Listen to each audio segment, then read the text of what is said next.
Imana ishimwe. Hanyuma ndashima Imana umunsi duhaye, umunsi wose Imana iba yateguye ubuntu bwawo.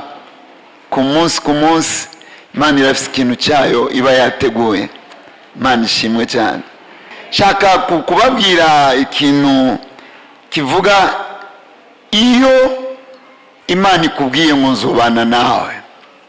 Nicyo nafashe nk'umutwe ndaca ndabisigura icyo nshaka kubivuga ko. Iyo Imana ikubwiye ngo nzobana nawe, kuva uyu munsi uraza kwiyumvira ukuntu ukwiye kuvyifatamwo. Iyo Imana ivuze ngo nzobana nawe, Imana ishimwe cyane. Tusome mu Itanguriro 31, iryo jambo riri ku murongo wa 3, ariko turashobora guhera ku wa mbere gushika ku wa 3. Itanguriro 31 murongo wa mbere gushika ku wa 3. Iyo Imana ikubwiye ngo nzobana nawe, ukwiye kwitega iki? Ukwiye kwifata gute? Umutwe w'amajambo uvuga ngo Yakobo ahungana ivyiwe byose ava kwa Labani. Bukeye Yakobo yumva amajambo y'abahungu ba Labani bavuga bati, ivyari vya data Yakobo yavyinyagiye byose, mbere mu vya data niho yakuye ubwo butunzi bwose. Yakobo abona yuko Labani atakimuraba ijisho ryiza nka mbere, maze Uhoraho abarira Yakobo ati, ingo usubire mu gihugu c'abasohokuruza mu muryango wanyu, nanje nzobana nawe. Imana ishimwe. Urakoze Pastor. Nanje nzobana nawe. Eki rero nshaka kukubwira, ndibaza ko atari ibintu byinshi, ariko ndashaka ikintu uza kugikuramwo uyu munsi wewe nk'umwana w'Imana. Abana b'Imana twese turafise iri jambo ngo nzobana nawe. Abana b'Imana twese tugenda tuzi ngo Imana izobana natwe ko turi muri Kristo. Amen. Abari muri Kristo bose Imana yabashushanije mu kiganza cyayo, bameze nk'imboni z'ijisho ry'Imana. Paulo yarahize ishengero arabica, hanyuma umunsi Yesu yamwihishuriye ntiyamubwiye ati kubera icyo uri kurahiga ishengero ryanje, yamubwiye Sawuli umpigira iki? Yesu n'umutwe w'ishengero, natwe turi umutumba waryo. Minsi yose umuntu yizeye aramenya ko Imana yiwe itari mu ijuru gusa, Imana yiwe iba muri we. Iri jambo rero nzobana nawe, Imana yamisubira kuritubwira kubera ukutizera kw'imitima yacu. Murabona muri iyi myaka ko hari abavugishwa n'Imana benshi, abantu benshi babifata nabi, ni bibi bya shetani. Ibya shetani n'ivy'Imana bizokwama binigana, ariko kubera ibihe bigoye Imana ibona ari ngombwa ko abavugishwa n'Imana bahaba. Abavugishwa n'Imana barirura imitima. Hari ibintu Imana ikoresha uwundi akakubwira, ariko yari yaramaze kubikubwira kera, ariko warabitakaje. Hari Imana ibintu iza kukubwira ikoresheje umuntu avugishwa ugakoma amashi, ariko yari yarabikubwiye muri Bibiliya. Ahubwo kubera ibihe hariho kuremerwa, hariho kwibagira, hariho gutakaza icyo Imana yavuze. Aya majambo rero nzobana nawe n'amajambo aremesha rwose rwose, turifuza kuyumva iminsi yose. Narigeze gufata urugendo rimwe, numva ndanezerewe. Umuntu umwe arambwira ngo narose, ni kera, ni mu 2010, arambwira ati narose ahantu ugiye ugaruka ufise amafaranga. Mu ndwi heze twari kumwe, ndamubwira ati ya ndoto ndayibuka, ariko nta mahera nagarukanye. Arambwira ati bizoba, ko nari nafashe urugendo rw'indege. Urumva urugendo rw'indege iminsi yose abantu bazi ko umuntu agiye n'indege agarukana n'amahera, ariko iyo ndoto nariko ndamubwira ibintu arota birakunda gushika. N'umuntu w'inshuti ntasengera, ni inshuti, ibintu arota birakunda gushika. Nariko ndamubwira ati ndacyarindiriye rwa rugendo aho nzogaruka nzanye imifuko. Kandi hariya nta marunda ariyo, murazi amahera Imana ishimwe. Aya majambo ugira ufata urugendo, umuntu w'Imana akakubwira ati nzobana nawe, urumva kuremye, urumva ko usubijwe mu intege n'ijambo ryiza. ugira ukore mariage, abantu barakubwiye ati nsobana nawe, ndi Imana yawe, nsobana nawe. ni umugambi kanaka ushaka gutangura, Imana ikakubwira ati mwana wanje nsobana nawe. twese twumva turemye, ariko ikigwa nshaka kutwuramo uyu munsi ni uko aya majambo nsobana nawe nakuraho intambara, nakuraho ibigeragezo. Imana irabana nawe ariko ugahura n'intambara. mwese murazi ko Yosefu ari kwa Potifari, Imana yari kumwe ari muri Egiputa, ariko ntibyabujije ko muka Potifari amubeshera ngo yashatse kumusambanya, baramuha bamushyira mu munyororo, ariko Imana yari kumwe. hari abana b'Imana benshi biyumvira ko kubana n'Imana bisigura ko ata bibazo bizobaho. ndibaza ko icyo gicapo atari icyo mu isezerano rishasha. umwami Dawidi kuva Imana imurobanuje amavuta ngo azoba umwami, kari karikira agasore gatoyi. haraje ibihe by'ibyiza, akagwana n'intare mu ishyamba akayinesha, ariko bari babiri gusa. nta muntu n'umwe yabonye ukuntu Dawidi yishe intare, niwe yabyivugiye. yaragwanye n'idubu arayica, nta muntu n'umwe yabibonye. uramaze kubona ibyiza ukora abantu batabibonye kumenga sintahe, ariko iyo aza kwica intare abantu babibona byari kuvuza induru cyane. Imana yari kumwe nawe, hanyuma agenda gukora ibwami. ibwami bitangura kumuhindukana. Sawuli aramwanka, umunsi umwe aramutera icumu, bicaranye gutya Dawidi ararihunga. n'irya kabiri aramutera icumu, biranga ko amufata. hanyuma mwese benshi abasoma Bibiliya, si mwese abasoma Bibiliya muribuka ko hageze igihe Dawidi arahunga. Dawidi ari mu ishyamba, harageze igihe Dawidi ariheba, agenda ku bami b'Abafilisitiya gusaba y'indaro. nama ndaba ukuntu abakristo tubabazwa ngo yamvuze yamvuze yamvuze, ukayigwara umwaka wose kandi usenga mu ndimi. Erega gusenga mu ndimi ni ikimenyetso cy'abantu bahawe ubushobozi bwa Mwemuyera, kandi ubusa ubushobozi bwo gufyinisha, ni ubushobozi bwo kunesha, ni ubushobozi bushingira intahe Yesu. niyo abantu bose bari barakwita ikijuju, wowe ntiwemera ibyo bavuga, wumva ibyo umutima uri kuravuga. Yesu ni umwami. Haleluya. Imana ihabwa icyubahiro. Imana irabwira Yakobo, haguruka usubire mu gihugu wavuyemo cy'iwanyu, nanjye nzobana nawe.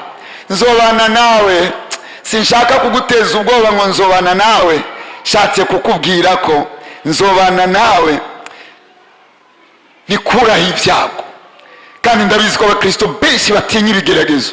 ndibuka kera ngikizwa, narumva abamama bavuga ngo ibigeragezo ngo niyo mfungurwa y'umukristo. sinzi ko baba bariko barabivuga neza, ariko abantu baraterana intege mu kwereka abana b'Imana ko namba warakijijwe by'ukuri uzogeragezwa. ariko igitangaje uko uzogeragezwa kose azoba ari kumwe nawe. Haleluya, haleluya. turushishwaho kunesha n'uwa dukunze. Yakobo arahaguruka arabwira abagore biwe, genda abona ko papa wanyu atakindaba ryiza, dusubireyo. abagore biwe baramubwira ati twende bana, inkwano yaramaze kuzirya, yarahejeje, tugende. baca barahaguruka basubiye mu gihugu Imana yamubwiye, kandi mubwira ngo nzobana nawe. ariko ntibyabujije ko bafata agakobwa kiwe kitwa Dina, baragafata ku kagobero baragasambanya. murazi icyo ari cyo kumva agakobwa kawe bagafashe? ariko Imana yaramubwiye ngo nzobana. agahungu kiwe kakurikirwa n'umwana umwe, agahungu yakunda cyane kitwa Yosefu, bene wabo Yakobo ararira gushika aravuga ati nzorinda ngenda mumva nkigandariye umwana wanje Yosefu. Yakobo ntiyasubiye kunezerwa kubera urupfu rwa Yosefu, ariko Imana yari yamubwiye ngo nzobana nawe. Yakobo yarazi ngo yapfuye, ariko Imana yari izi ko ari intambara iriko iramucako. Imana ihabwa icyubahiro. Haleluya. Mwiyumvire ko ibintu byinshi bitubabaza Imana yavuze ko izobana natwe ibibona ikabireka, ariko bivuga ngo byose bifataniriza hamwe kutuzanira ibyiza. Nuko abana b'Imana bariko baratakaza ukwizera.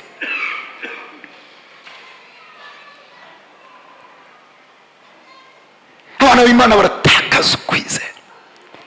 Ndashaka rero mvuga utuntu tubiri, hanyuma ndaza kuvuga utundi dutatu, kandi bibaze ngo ni ibintu birebire ibigufi, ariko nshaka kukwereka ukuntu umuntu ategerezwa guhagarara. Minsi yose Imana imbwiye ngo nsobana nawe, since nicajara ngo vyose birakoretse, uruhara rwanje ruzokwama ruhari. Amen. Guterama kwanje bitegerezwa kubandanya. Badusomere ahamwe mu itanguriro nyene muri Yosuwa mama, Yosuwa igice cya mbere umurongo w'9.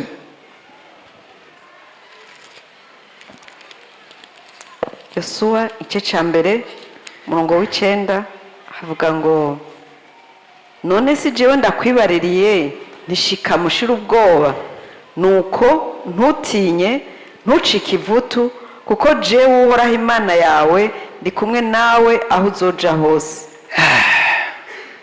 Si jewe ndakwibaririye ngo ntutinye ntucike ivutu.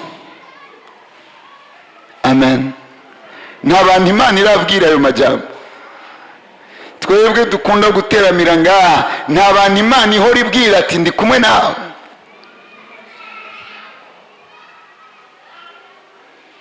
Hanyuma hakagera igihe Imana ikarinda gutuma uwundi muntu akakubwira ati kubera iki utinya? Sinakubwiye ko ndi kumwe nawe? Mumvirize, ndi kumwe nawe, ni kuri ngorane, ni kuri intambara, ariko irare mu kwizera. Kandi sinzi ko umuntu wese ashobora kuvyiyumvira ngaha. Bibiliya ivuga ngo ntibishoboka ko umuntu ahimbara Imana atayizeye. Kini kibazo kiremereye mu buzima bw'ishengero. Abantu iyo dutakaje amafaranga turavuza induru amezi n'amezi agahera tubabajwe n'ivyo twatakaje, ariko iyo twatakaje ukwizera nitumenya ko mu ijuru umutima w'Imana utanezerewe. Si jewe ndakwibwiriye ngo ntutinye, si jewe ndakubwiye ngo ntuhagarike umutima muri ivyo bibazo byose, muri abo bantu bose baguhagurukiye umenga bashaka kukwica. Hariho abantu baba bamaze nk'imyaka irenga 20, hari umuntu yigeze kumubwira ati nzokwica, ariko ntiwapfuye. Nukuvuga ibintu biraguhagarika umutima, ariko ibiguhagaritse umutima si byo bizokwica. Uravye nabi uzohitanwa n'ikintu utiyumvira. Si jewe ndakubwiye ko ndi kumwe nawe, ntavyo kurya bihari, narakubwiye ko ndi kumwe nawe. Utegerezwa kugira inyifato y'umuntu yibuka ngo yavuze ngo ndi kumwe nawe. Birashobora guteba kuza, ariko bikaza. Hanyuma ikizobitevya cyane nuko igihe byari byatevye waciye ugira ubwoba, uravuga ibijambo. Sinzi ko umuntu twari ko turavugana ngahejo mu masangapi ku mutaga, sinzi ko ari ngaha, yari yambwiye ko ari umushitsi, naho yo bari ngaha ariko arumva ngira nsubire mu byo twari ko turavugana. Ndabitanze nk'icigwa kandi ntimushobora kumumenya, ariko reka arambwira ikibazo afise, hanyuma akakimbwira ganya arira. Nanjye ndamubwira terega, ugume wibuka ko inyishu zacu tuziziga mu kwizera. Niba watakaza ukwizera nanjye uri kurabibwira, ndaza kuguma numva urutima ruvyimbye, nta kintu no gufasha. Nkibaza ngo yanyumvise asubiye kuvuga, akavuga ya majambo yino, oya reka kuvuga bazogufunga. Reka, ni wowe ushaka gukwega ko bazogufunga. Yaba ari ngaho karavyumva sindamubeshera, ariko ndabivuze kubw'iki kigwa. Si cyewe nakubwiye ko ndi kumwe nawe, ndi kumwe nawe, ibibazo bizoza ariko ndi kumwe nawe, nzobikemura. Reka guhinda gashitsi, ndi kumwe nawe, nizobuza ibibazo kuza, ariko Imana izoba iri kumwe natwe. Imana ihabwa icyubahiro. Abana b'Imana benshi baratinya gushinga intahe imbere y'ishengero, baba batubwira ibintu bagenda babona Imana yakoze, mu kumva ukuntu Imana iri kumwe natwe naho ibibazo byaje.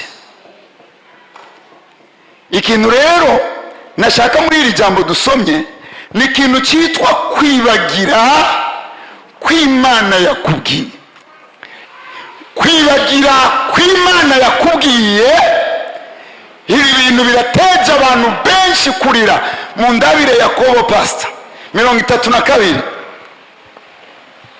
hafi yaho twasomye ko mu itanguriro 32 hariho ikintu kimwe numva novuga kuri Yakobo. Tufate ku murongo duhere ku murongo w'9 dushikane ku 12. Maze Yakobo aratakamba ati, Mana ya sokuru Aburahamu, Mana ya data Isaka, ewe Uhoraho, si wowe wambariye uti subira mu gihugu cawe no mu muryango wawe, nanje nzokugirira neza? Izo mbabazi zose wagiriye umusavyi wawe, n'ukuntu utampemukiye, sinari imbereye kugirirwa na bikeya. Kuko najabutse ururuzi Yorodani nitwaje agakoni gusa, none ngarutse ndimwo imigwi ibiri. Ndakwinginze nunkize, unkure mu maboko ya mukuru wanje Esawu, kuko ndamutinya, ntaze akanyicana n'abana na ba nyina. Kandi ni wowe wambariye uti sinzobura kukugirira neza, nzohindura uruvyaro rwawe rungane n'umusenyi wo ku kiyaga w'isinzi utoharurika. Amen. Amen. Mwiyumvire aya majambo dusomye akurikirana na hahani Imana yari yamubwiye ati genda nzobana nawe. Hasa rero Yakobo yararonse amakuru ko Esawu aje kumusanganira. Ana nawe nibaza ko ibi bintu byashikiye Yakobo byo bimaze kudushikira twese. Oh Mana, nabara Mana, nabara ntanyice. Aribagiye ko yamubwiye ngo nzobana nawe. Imana ishimwe. Erega Imana ntihemuka bendata. Je nari mfise umugenzi, n'uyu munsi n'umugenzi, aba muri Canada, n'umugenzi Imana yari yaramubwiye ko azogenda kuba mu mahanga, yitwa Samson. Imana yari yaramubwiye, twarabanye mu nzu, twararana ku gitanda, kandi je ndi pare wiwe. Hanyuma Imana yari yaramubwiye nzogutwara kuba mu mahanga, yarabifise. Mu 1993 intambara iratangura, hanyuma intambara ikagenda ikura, haragera igihe bagatera amabombe ava mu za Kinama za mu Kibitoke. Uyu mutipa akatubwira, naho mwese mwopfa jewe simpfa, Imana yambwiye ko nzoba mu mahanga. Ati kandi narabonye umunsi umwe nafashe urugendo akadusigurira ubuntu. Uwo mutipe havuga ati naho mu Kibitoke bose bapfa, jewe ndi ngaha, muzobiraba ko jewe nzopfa.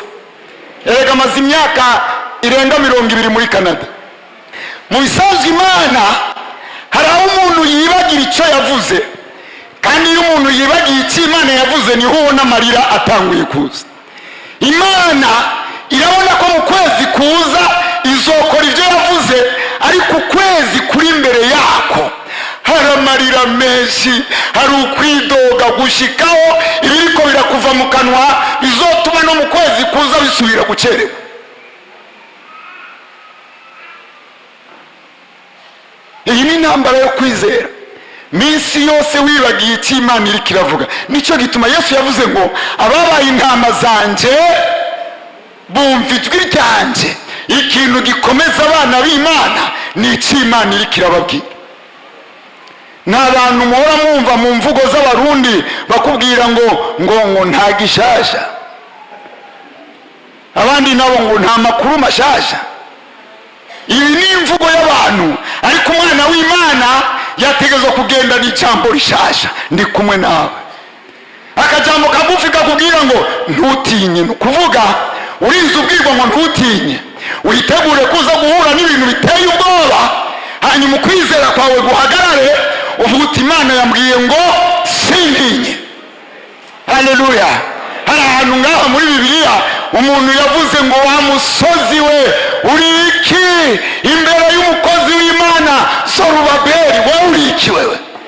Umuntu yabwiwe ngo ntutinye, yategereza kubwira umurozi ngo wa murozi we wowe uri inde imbere y'umuntu yambwiye ejo ngo sintinye.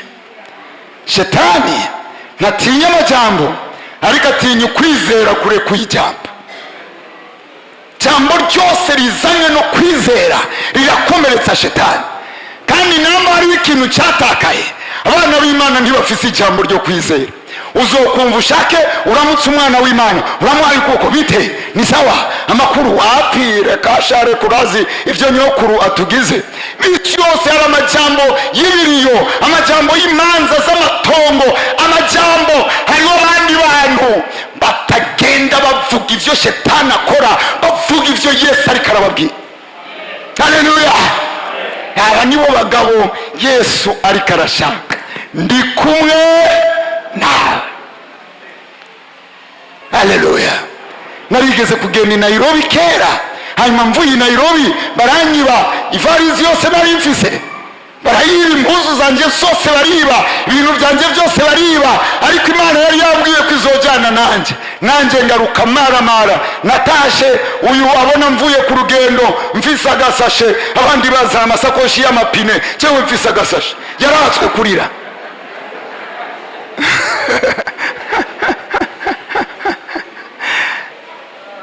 Ariko Imana yagumanye nanje naho naciye mu kigeragezo. Imana ihabwa icyubahiro. Ndakubwije ukuri, abana b'Imana nitutahaguruka, Shetani iyo abonye ufise akanwa kaguma kavuga ivyiwe nawe arabizana cyane. Yesu yabonye ufise akanwa kaguma kavuga ivyiwe nawe arazana ivyiwe kugira ubivuge. Mama arashaka ko twizera. Yakobo ararira,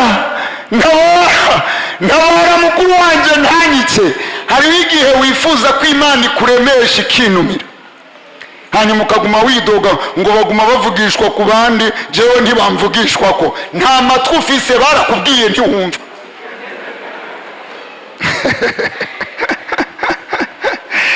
Imana igarutse kukubwira, erega mubimenye ko turi mu isezerano rishasha, ni isezerano ry'ubuntu.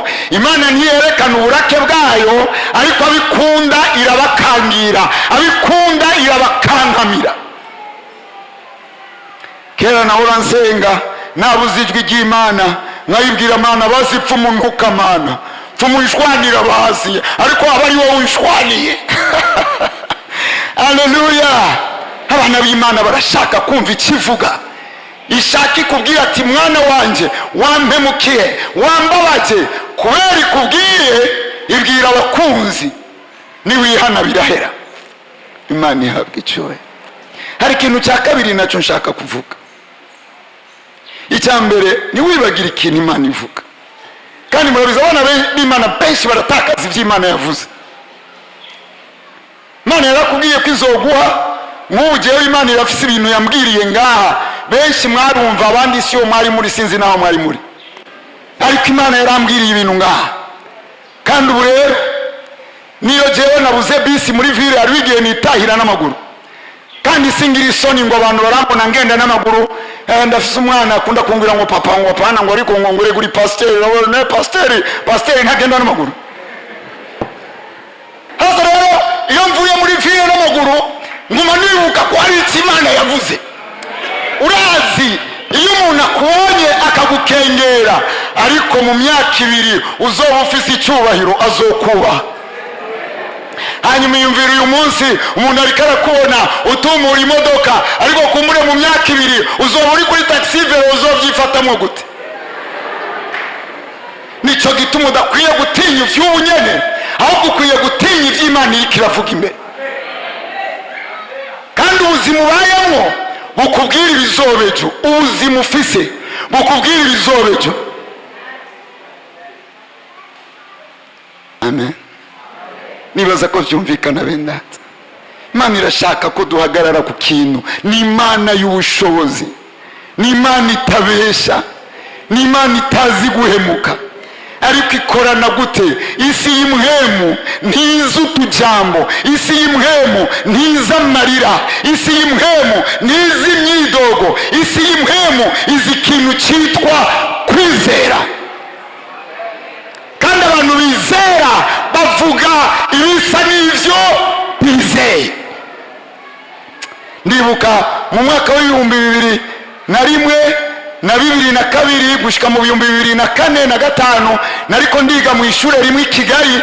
Hanyuma nta modoka nari bwaronke, ariko nicaye mu ishure, twicara turi babiri ku ntebe, kandi ryari ishure ry'abapapa. Naguma muraceka mwe,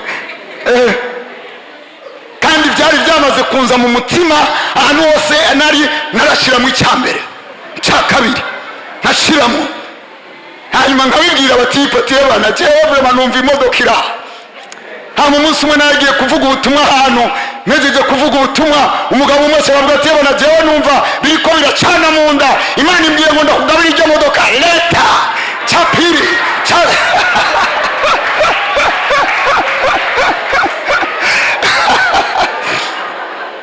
iyi mvugo yo kwizera mwa bana b'Imana. Haleluya. Wambe wibuka ko yavuze nzobana nawe. Iki kintu kirashobora kugufasha abantu bariko barakinda, hanyuma ukaguma urondera itiro, kuko yakubwiye ko izobana nawe. Ingorane dufise ku barozi ni ibyaha dukora, ni ubusambanyi dukora, ni ibyifuzo bibi bitwuzuye, nibyo biri inkomeza abarozi. Ariko nitwumvira ijambo, abarozi nta nkomezi bafise. Amen. Ubuntu bw'Imana bubane n'ishengero mu gihe nk'iki kigoye. Erega mwiyumvire ko tutarabona ibibazo biriko biraza. Haciye imyaka myinshi nkunda kuvuga nk'ibi, sindabivuga nk'uvugishwa, ndabivuga nk'uvugishwa n'ivyo Bibiliya ivuga. Ivuga ko mu minsi yerezo hazoza ibihe bigoye cyane, ibihe bigoye. Kubera rero abantu bibagira ibihe bigoye biraza, abakristo baguma basubira inyuma, baguma bagwa, abakobwa bagacikira. Ejo twariko turasenga ngaha, ndasaba niyagira umukobwa n'umwe azocikira asengera ngaha, niyagira umuhungu n'umwe azocikiza. Nizera Imana ko izobikora, tukabatiza imiduga, mukagenda n'amashurwe tugashirako, tukabapangira intebe ngaha, tukaririmba ku bwanya, pana gucikiza urongora nk'igihuna. Kubera iki?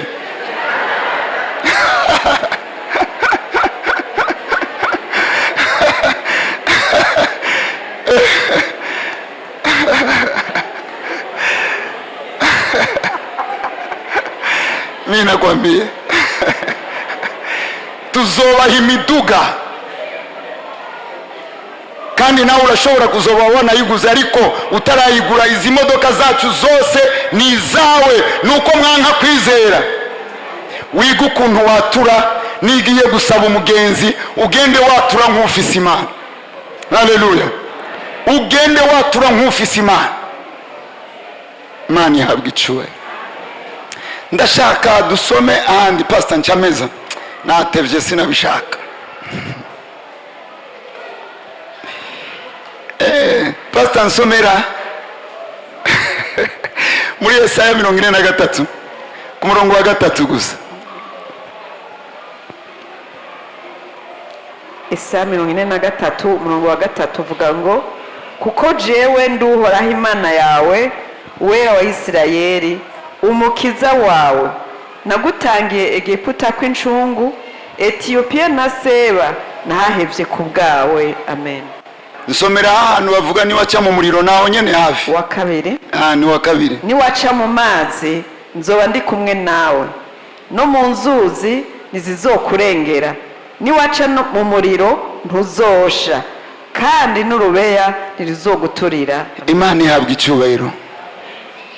Ndi kumwe nawe, ntiza gukuraho guca mu muriro. Kandi numva ndiko ndabibwira abana b'Imana, ibintu tugenda ducamo bisa no guca mu muriro. Ariko iyo abantu baciye mu muriro bahagaze mu kwizera, bawuvamwo bogejwe rwose gusumba uko bahora. Ubanye n'umukristo yaciye mu bigeragezo, uzokwama wifuza kubana n'abakristo baciye mu bigeragezo gusumba abakristo bahunze ibigeragezo. Iyi Imana irondera abakozi batunganirijwe mu ngorane, biraborohera kubana n'abantu gusumba abakozi bakuriye mu munezero, batiyumvira ko uwundi asonza, batazi ukuntu gukena impuzu bibabaza. Hariho umuntu yazikenye arazi icyo ari cyo. Ibyo bintu Imana irabikora. Ndi kumwe nawe, ntizokubuza guca mu muriro, ntizokubuza gutwarwa n'uruzi, ariko ndi kumwe nawe. Ndafise mushiki wanje ngaha, yicaye ngaha, namubonye umunsi umwe yaragiye kuraba imirima aho hirya Igihanga, agenda kuja bukuruzi, atazi ko urwo ruzi ruhora rwigumura ruramutwara. Aragenda aravuza induru, umugabo umwe niwe yaje kumutabara, yicaye ngaha, sinshaka kumuraba nibaze ko uruzi ruramutwara. Arabura umuntu amutabara, kumbe Imana yari yateguye umuntu. Kumbure nta nubwo yari umuntu, kumbure yari umumarayika, ntawo bimenya. Uwo muntu aramufata ukuboko aramukuramo, atangura kwisigura ngo nabonye amazi ari make, nanjye ndagenda, sawa uzosubira.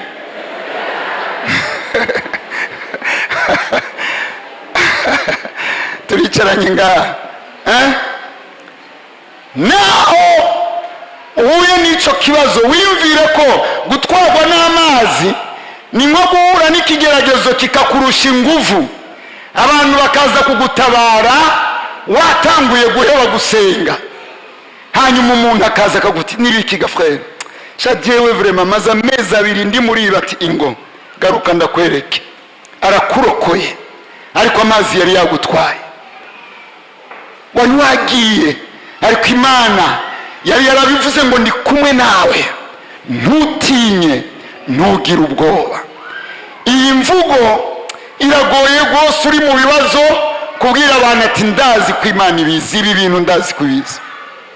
Kubera nagiye nca mu tuntu twinshi, shaka nsozerere kuri tujya tuntu dutatu dukurikirana. Niki kizokwereka ko Imana iri kumwe nawe naho uri mu bibazo? Murazi ko ushobora guteba mu bibazo kandi ari Imana ibiretse. Uragororotse gusumba abandi, bariko bararonka, wewe nturi kuraronka, gushika utangura kwibaza. Ahubwo ndibutse nari nababwiye ko ivya mbere ari 2 nivyo kutanyibukije. Icya kabiri, pastor mbabarira tugisome muri Zaburi 51 ku murongo w'9. Muri 51 umurongo w'9 uvuga ngo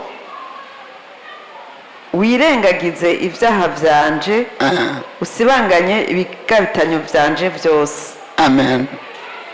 Mwumvise iki kintu ni kigufi. Aha ni Dawidi. Iyi Zaburi ya 51 bavuga ko ari igihe yari yakoze icyaha na Batsheba, yari karasaba Imana ikigongwe, ariko Imana yari yaramaze kumuharira. Uyumvira ikintu nshaka kubikubwira ko kenshi iyo hari ibibazo, wabuze akazi, wabuze amafaranga, wabuze byose, kenshi umuntu acatangura kugarukana ivyaha n'Imana yamaze kumuharira, kwiyagiriza. Ndazi ko bidushikira cyane kwiyagiriza. Mana yanje umbabarire, cyagihe mu 2002 wa muhungu nakubita, Imana yaraguhariye kera, ariko ibibazo bikwibukije ibyaha wahariwe. Ibi bintu rero sinzi ko murabona igihe abantu baba ariko barasaba Imana ikigongwe, agasaba Imana ikigongwe, agasubira akabisubiramo, akibaza ngo yanegereje Imana, kumbe Imana yashavuye. namba hari ikintu dutegereza kwizera ku Mana cya mbere ni ukuntu Imana iharira vuba. Uciye bugufi wese akavuga ati Mana nahemutse, Imana iba yamaze kuguharira. Ni Imana iharira. Mu bibazo rero kenshi iyo umuntu azi icyaha yakoze, mwiyumvire nk'umuntu yigeze gusambana.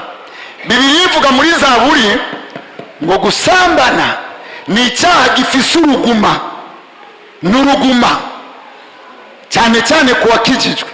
Urashobora kurinda usaza ukiyagiriza icyo cyaha kandi Imana yaraguhariye. Imana yarakiguhariye kera. Hari umukobwa umwe yari umuvugabutumwa akomeye cyane kandi Imana yaramukoresha mu bushobozi, hanyuma acarongorwa n'umugabo yahukanye n'umugore kandi bose bari bazima. Abantu bo muri Amerika murazi barakunda kwahukana. Uwo mugabo araza aramupanga, nyamukobwa aramukunda, abantu barasemera babwira ati reka kurongorwa n'umuntu yahukanye, reka ibyo bintu sivyo, amategeko arabimwemerera. N'amategeko y'abantu sa y'Imana, wowe ugira wiyononera amavuta yawe. Reka umukobwa arabangira, wa mugabo aramurongora. Menga babanye imyaka 6. Umwaka ugira 6 umukobwa yari yamaze kumenya ko yahemukiye muhemuye, aratunura. Hanyuma nyamukobwa arasaba Imana ikigongwe, acarabwira ujya mugabo turahagaritse, naracumuye ku Mana yanjye. Baravavanura. Nyamukobwa acatangura gusenga kugira asubire mu bikorwa uko yahora. Hanyuma umunsi umwe ari mu gisagara, sinibuka neza ahantu yarageze, ariko aravuga Mana ngo rahagarara, avuga ati Mana umbabarire cya cyaha nagukorako. Aca yumva ijwi rimubwiye ati ntuzusubire kunyibutsa icyo kintu, ntuzusubire kunyibutsa icyo kintu. Wa munsi nyene wansaba ikigongwe naciye ndaguharira, byaraheze, ntusubire kubinyibutsa. Amen.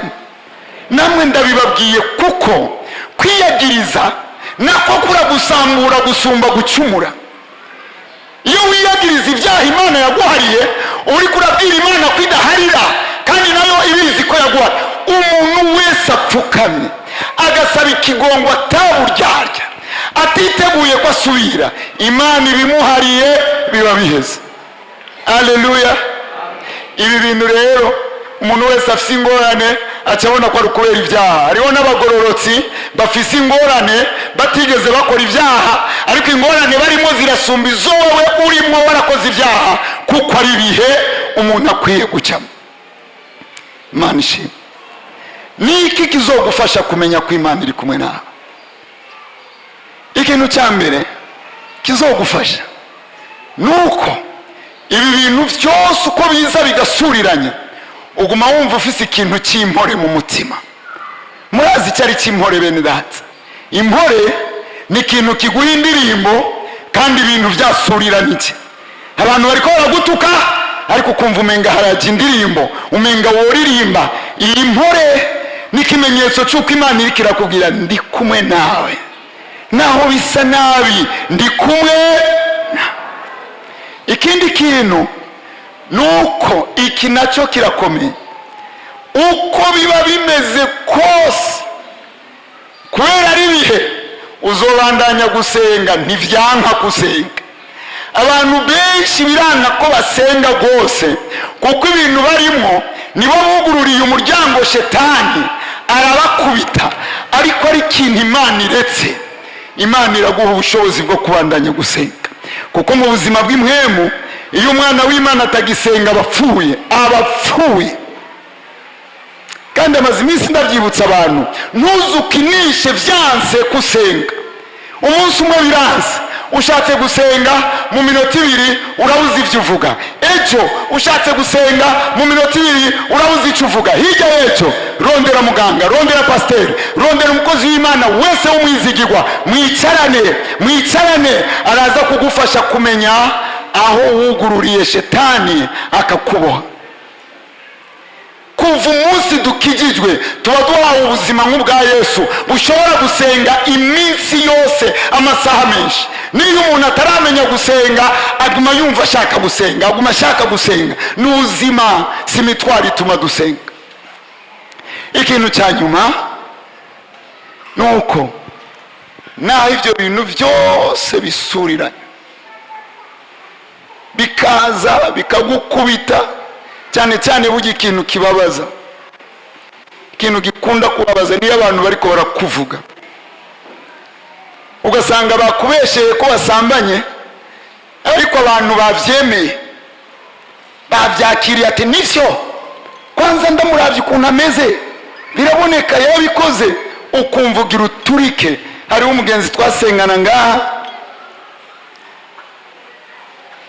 abantu barigeze kumubeshera ngo yasambanye ariko ntivyari byo, n'umugore wiwe aravyemeza, baramwanikira kwibarabara, mu nyuma barabimenya neza ko bitari byo, ari abantu bashaka. Baraje kwihana ngaha, baraje kumenya Imana imbabarire. Nanje naho ndi muri ibi ndabwira umuntu wese ntiwemere ibyo wumva abantu bavuga, ubanza utohoze.